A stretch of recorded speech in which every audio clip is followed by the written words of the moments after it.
Dad's footsteps I would follow. I was about 25 at the time, and both my dads were just turning 50.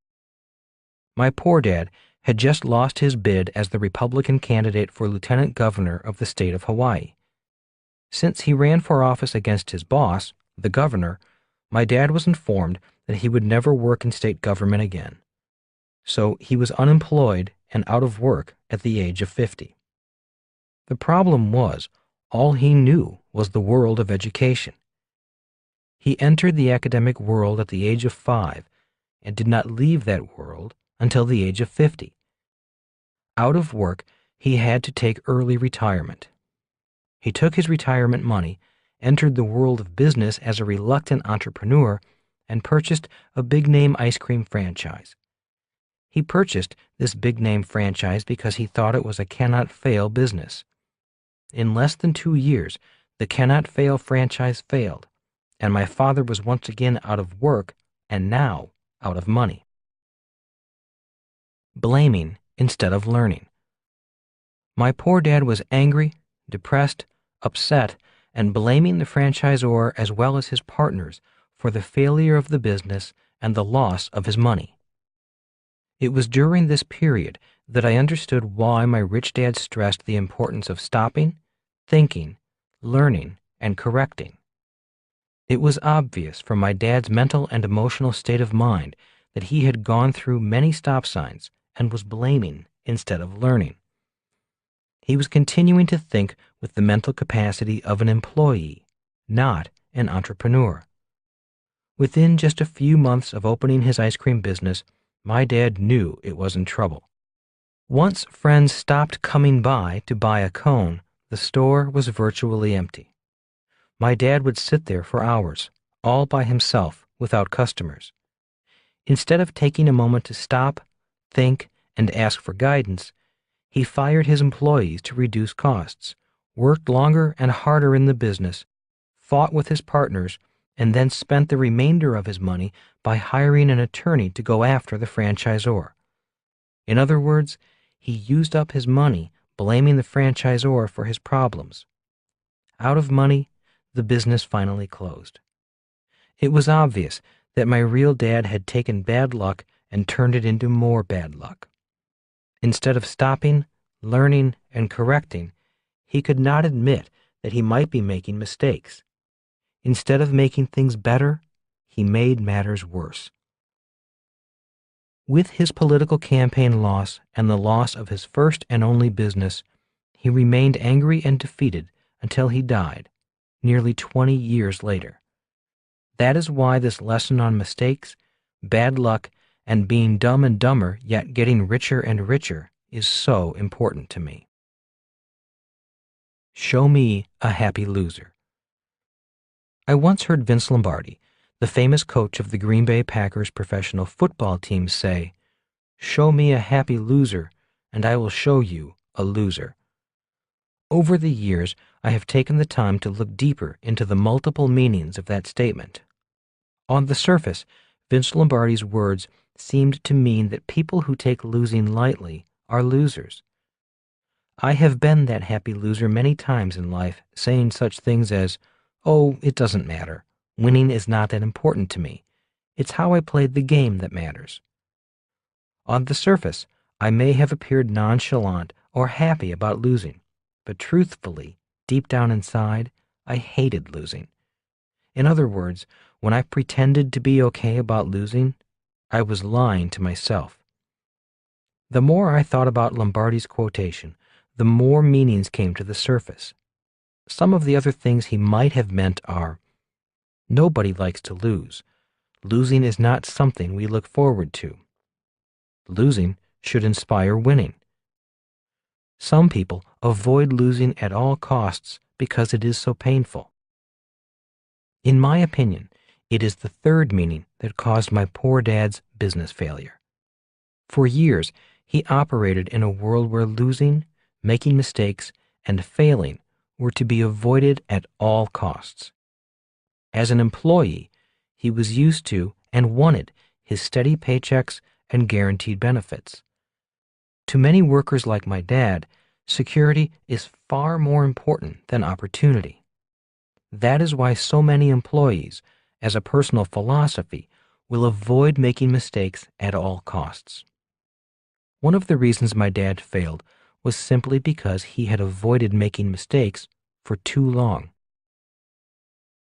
High-speed learning. In March 2005, my wife Kim and I signed up to take Bob Bondurant's 4-day Formula One racing school, located in Phoenix, Arizona. Don't ask us why we signed up for it. We just did simply because it sounded fun and exciting. We are not professional race car drivers and have no intention of becoming professional race car drivers. All my life, I loved movies about Grand Prix races and Formula car racing. I envied Paul Newman and his hobby of auto racing. Starting with my very first car, a 1969 Datsun 2000, I have almost always owned high-performance street cars. After the Datsun, I purchased a Corvette, several Porsches, and a Ferrari.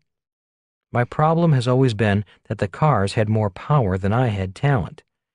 That problem was one of the reasons why Kim, who also owns a very fast Porsche, and I decided once and for all to learn to drive race cars on a racetrack. From day one of the class, we realized that we had made a mistake. There were two classes. One class was for high-performance driving. This is the class we should have been in. In that class were everyday people who simply wanted to learn to drive regular cars at high speed. The second class was titled Grand Prix driving, which is the class Kim and I were in. In this class were professional race car drivers and amateur drivers with years of racing experience. Kim and I did not realize we were in the wrong class until we noticed that the high-performance class was driving high-performance Cadillacs, while we were in the Grand Prix class driving high-performance Corvettes. The thought of asking for a transfer crossed our minds, but we decided hanging out with professional drivers might be a great way to learn a lot faster. But a knot formed in my stomach once we decided to stay with our class. I knew I was about to face some of my greatest fears. On the morning of the second day, the knot in my stomach was worse. My logical mind was chattering away, trying to find a way to quit gracefully. In the classroom, my instructor came up to me and kindly said, "You're driving too slowly. You need to drive much faster." At that moment, I was ready to quit, and I would have, except the instructor then said, "Your wife Kim is catching on. She's driving much faster than you are." Immediately, my male pride kicked in, logic went out the window, and I had no choice. If Kim was driving faster than me, I had to stay. As a side note, Kim was the only woman in our class of 12 people. She was very excited about passing men. Burn out the fear. For 3 full days, the knot in my stomach grew worse as speeds kept increasing, turns came faster, and my mind went into sensory overload with all I had to learn and do at high speeds. At lunch on the 3rd day, I finally asked my instructor why he kept insisting I increase my speed. After all, I wanted to drive slowly so I could learn the lessons before adding speed. He smiled and said, "I want you to go fast because speed will burn that fear out of you. Your fear keeps you stuck. You get up to your fear and then back off of the throttle. Your fear is still driving the car. That is why, when you get up to that fear, I want you to go full throttle." Again, I wanted to quit. Again, I was being told I was not going fast enough. Again, I thought that the way to learn was to practice at slow speeds, not fast speeds. "Look," said Les, my instructor, "you have to trust that there is a Grand Prix driver inside you. If you don't go fast, you'll never meet the driver inside you. I want you to push yourself. Push that throttle so the driver in you comes forward and takes over the car. If I let you go slowly, the coward in you is still driving the car. There is only one way the professional driver can come out, and that is by pushing hard on the accelerator. When you go to full throttle, you have to trust that the professional race car driver in you will take over.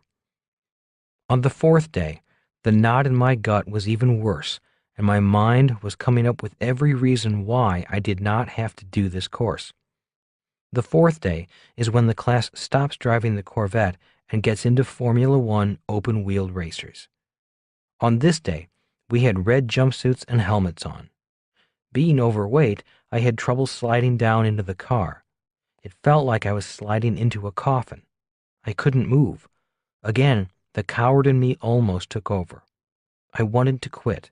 I could hear my mind saying, "You don't need to do this. You don't have anything to prove. You'll never be a race car driver. Why are you doing this? This is nuts." In less than an hour, I was happier than I have been in years. I was at home in the car. Suddenly, all 3 days of lessons, fears, and frustrations clicked, and I was driving the car at full throttle. Instead of fear, it was exhilaration. The driver in me had pushed the coward aside and taken over the car. As we left the class late that afternoon high as kites, one of the students who was in the high-performance sedan driving course instead of the Formula One racing class we were in came over to us and said, "I loved the class I was in, but I really wish I was in your class." I replied, "That's funny, because up until today, I was wishing I was in your class." Two different worlds. The reason I mentioned the driving school is not to brag about my new driving skills. I mention it because the school is about a process very similar